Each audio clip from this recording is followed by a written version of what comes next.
ইতিহাস সাক্ষী হয়ে থাকবে। কালীঘাটের মমতা ব্যানার্জি বাংলা থেকে শিল্প তারায়, আর কাঁথির শুভেন্দু অধিকারী হলদিয়া থেকে শিল্প তারায়। এ দুই পরিবারকে ক্ষমতা থেকে সরাতে হবে। এ দুই পরিবার গোটা বাংলাটাকে নষ্ট করছে। এদের পরিবারে পরিবারে ঝগড়া, সেটাকে বিজেপি তৃণমূল করে মানুষে মানুষে আজকে মারদাঙ্গা করানোর চেষ্টা করছে। আমার সংখ্যালঘু গুরুজনেরা, সংখ্যালঘু ভাই বোনেরা, ধর্মপ্রাণ মুসলমান মানুষজন যদি কেউ থেকে থাকেন, আপনাদেরকে বলছি, 2019 সালে তৃণমূলের প্রার্থী কে ছিল দাদা? দিব্যেন্দু অধিকারী। তৃণমূলের সেই নেতারা আজকে যারা বলছে সিপিএমকে ভোট না দিয়ে তৃণমূলকে ভোট দিতে, সেদিনকেও বলেছিল যে বিজেপিকে হারানোর জন্য কাউকে নয়, তৃণমূলকে ভোট দিন। গোটা তমলুক লোকসভার প্রায় 50% মানুষ গিয়ে তৃণমূলকে ভোট দিয়েছিল। তমলুক লোকসভার সব সংখ্যালঘু ভাই বোনেদের একটা বড় অংশ তারা বিজেপিকে হারানোর জন্য তৃণমূলকে ভোট দিয়েছিল। তারপর কি হয়েছিল? আপনি বিজেপিকে হারানোর জন্য তৃণমূলের দিব্যেন্দুকে জেতালেন, 1 বছরের মধ্যে সেই দিব্যেন্দু অধিকারী নিজেই জোড়া ফুল ছেড়ে পদ্ম ফুলে চলে গেল। সিপিএমকে ভোট দিলে বিজেপির সুবিধা হয় না, কিন্তু তৃণমূলে সাংসদকে জেতালে সে বিজেপিতে চলে যায়। চোখের সামনে উদাহরণ দিব্যেন্দু অধিকারী। ভোট দেওয়ার আগে ভেবে ভোট দেবেন। ভোট যদি একবার দিয়ে দেন আর ফিরিয়ে নিতে পারবেন না। বিজেপিকে হারানোর জন্য তৃণমূলকে ভোট দিয়েছিলেন আপনারা। মমতা ব্যানার্জি তার ভাইপোর জীবনটা গুছিয়ে দিল, শিশির অধিকারী তার ছেলের জীবনটা গুছিয়ে দিল, কিন্তু আপনার বাড়ির ছেলে আর মেয়ের জীবন বিজেপি আর তৃণমূল গুছিয়ে দেয়নি। ও যদি গুছিয়ে দিতে হয়, কাস্তে হাতুড়ি তারা ছাড়া আর অন্য কোনো পথ থাকতে পারে না। আমরাই হলদিয়া শিল্পাঞ্চল করেছিলাম, কত কলকারখানা করেছিলাম আমরা এই শুভেন্দু অধিকারীর নেতৃত্বে। একের পর এক কলকারখানা চলে গেল। ইতিহাস সাক্ষী হয়ে থাকবে।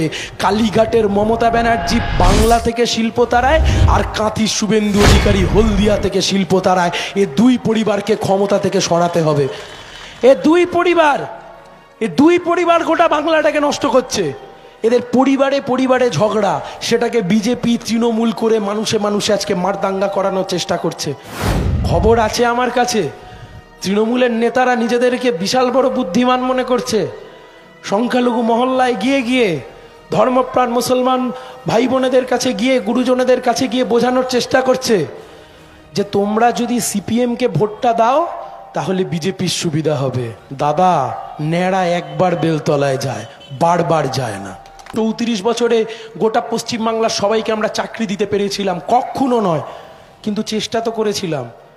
1998 সাল থেকে 2011 সাল 1,50,000 ছেলে মেয়েকে আমরা এসএসসির মাধ্যমে শিক্ষক শিক্ষিকা বানিয়েছিলাম, যারা এখনো চাকরি করছে।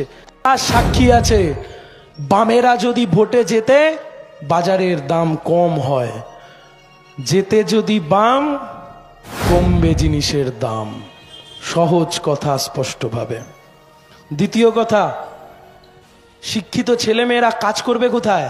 কি চায় আমাদের বাড়ির ছেলেমেয়েরা যারা নিজেদের পড়াশোনা করলো, স্কুলে গেল, কলেজে গেল? আমরা চাই নিজের যোগ্যতায় আমরা একটা কাজ করে বেঁচে থাকবো। আমরা চাই নিজের যোগ্যতায় আমরা মাথা তুলে বাঁচবো। আপনার বাড়ির ছেলে, আপনার বাড়ির মেয়ে, আমাদের যাদের বয়স 23 থেকে 40 বছরের মধ্যে, কি চাই আমরা?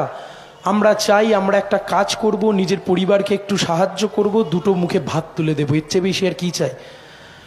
বিজেপি সরকার বলল বছরে 2 কোটি চাকরি, রাজ্যে তৃণমূল কংগ্রেস বলল ডবল চাকরি। আমি আপনাদের কাছে জানতে চাইছি, আপনারা যারা বিজেপি অথবা তৃণমূল কংগ্রেসকে ভোট দেবেন বলে হয়তো মনস্থির করেছেন, যত দূর অব্দি মাইকের আওয়াজ যাচ্ছে, অথবা আগে ভোট দিয়েছেন, ঘুরুন আজকে নামালক্কার বাড়ি বাড়ি। হ্যাঁ, এটা ঠিক, এ দাবি সিপিআইএম বা বামফ্রন্ট কোনোদিনও করেনি যে 34 বছরে গোটা পশ্চিমবাংলার সবাইকে আমরা চাকরি দিতে পেরেছিলাম। কখনো নয়, কিন্তু চেষ্টা তো করেছিলাম। 1998 সাল থেকে 2011 সাল 1,50,000 ছেলে মেয়েকে আমরা এসএসসির মাধ্যমে শিক্ষক শিক্ষিকা বানিয়েছিলাম, যারা এখনো চাকরি করছে। পিএসসি হতে পারে, গ্রুপ সি হতে পারে, গ্রুপ ডি হতে পারে, অথবা একের পর এক শিল্প কলকারখানা হতে পারে। এরা তো চাকরিটা করছে, এরা তো কাজটা করছে। আপনাদের কাছে আমি জানতে চাইছি, আজকে উত্তর চাইবেন না তৃণমূলের কাছে যারা বলল ডবল চাকরি? আজকে উত্তর চাইবেন না বিজেপির কাছে যারা বলেছিল বছরে 2 কোটি চাকরি? ঘুরুন আপনি নামালক্কার বাড়িতে বাড়িতে, দুটো বাড়ি অন্তর 3 নম্বর বাড়িতে আপনি দেখবেন শিক্ষিত বেকার ছেলেরা আজকে বসে রয়েছে, তাদের হাতে কোনো কাজ নেই, তাদের হাতে কোনো চাকরি নেই। যত টোটো চালকেরা রয়েছেন যাদের কম বয়স, এসব ভোট যদি মিটে যায়, ভোট মিটে গেলে তো লড়াই শেষ হয়ে যায় না। আমি তো সিপিআইএম করি, বামপন্থী দল করি, 365 দিনের দল।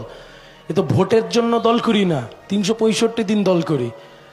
সব মিটে যাওয়ার পরে যারা কম বয়সী টোটো চালক রয়েছে, একদিন ডেকে 1 কাপ চা খাওয়াতে খাওয়াতে কথা বলবেন, দেখবেন সেই ছেলেটি নয় মাস্টার ডিগ্রি করেছে, নয় কলেজে পাশ করেছে, নয় ক্লাস 12 পড়েছে।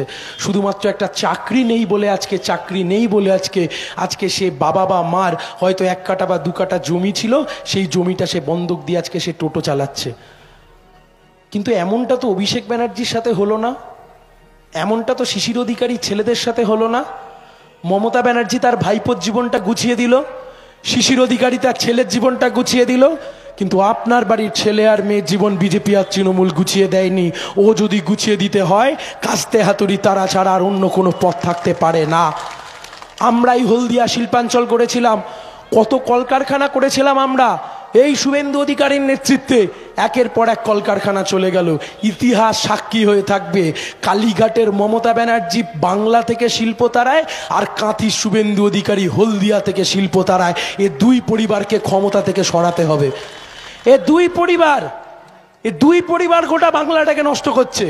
এদের পরিবারে পরিবারে ঝগড়া, সেটাকে বিজেপি তৃণমূল করে মানুষে মানুষে আজকে মারদাঙ্গা করানোর চেষ্টা করছে।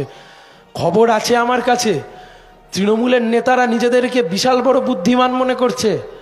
সংখ্যালঘু মহল্লায় গিয়ে গিয়ে, ধর্মপ্রাণ মুসলমান ভাই বোনেদের কাছে গিয়ে, গুরুজনেদের কাছে গিয়ে বোঝানোর চেষ্টা করছে যে তোমরা যদি সিপিএমকে ভোটটা দাও তাহলে বিজেপির সুবিধা হবে। আমার সংখ্যালঘু গুরুজনেরা, সংখ্যালঘু ভাই বোনেরা, ধর্মপ্রাণ মুসলমান মানুষজন যদি কেউ থেকে থাকেন, আপনাদেরকে বলছি, 2019 সালে তৃণমূলের প্রার্থী কে ছিল দাদা? দিব্যেন্দু অধিকারী। তৃণমূলের সেই নেতারা আজকে যারা বলছে সিপিএমকে ভোট না দিয়ে তৃণমূলকে ভোট দিতে, সেদিনকেও বলেছিল যে বিজেপিকে হারানোর জন্য কাউকে নয়, তৃণমূলকে ভোট দিন। গোটা তমলুক লোকসভার প্রায় 50% মানুষ গিয়ে তৃণমূলকে ভোট দিয়েছিল। তমলুক লোকসভার সব সংখ্যালঘু ভাই বোনেদের একটা বড় অংশ তারা বিজেপিকে হারানোর জন্য তৃণমূলকে ভোট দিয়েছিল। তারপর কি হয়েছিল? আপনি বিজেপিকে হারানোর জন্য তৃণমূলের দিব্যেন্দুকে জেতালেন, 1 বছরের মধ্যে সেই দিব্যেন্দু অধিকারী নিজেই জোড়া ফুল ছেড়ে পদ্ম ফুলে চলে গেল। সিপিএমকে ভোট দিলে বিজেপির সুবিধা হয় না, কিন্তু তৃণমূলে সাংসদকে জেতালে সে বিজেপিতে চলে যায়। চোখের সামনে উদাহরণ দিব্যেন্দু অধিকারী। ভোট দেওয়ার আগে ভেবে ভোট দেবেন। ভোট যদি একবার দিয়ে দেন আর ফিরিয়ে নিতে পারবেন না। বিজেপিকে হারানোর জন্য তৃণমূলকে ভোট দিয়েছিলেন আপনারা। দাদা, ন্যাড়া একবার বেলতলায় যায়, বারবার যায় না, বারবার যায় না।